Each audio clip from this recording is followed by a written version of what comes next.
addressable market to make the problem worthwhile investing in and solving. The biggest competition that I run into in sales through my career is not the competition in the traditional sense, it's the customer. It's do nothing. I always found that do nothing is your number one competitor. And that is, how do you overcome status quo bias? Now, there's a couple of concepts that I'm hopefully people are taking away from our very brief session here today. And I'm about to share with you the third one.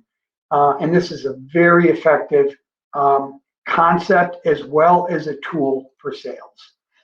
We all know the toughest part with any new customer is getting started and overcoming do nothing status quo bias. So best practice in sales is for you to define a low cost, low risk path to do something with you as a test. You do not want a customer making a strategic high dollar decision before they've proven the value of your product in practice inside their organization.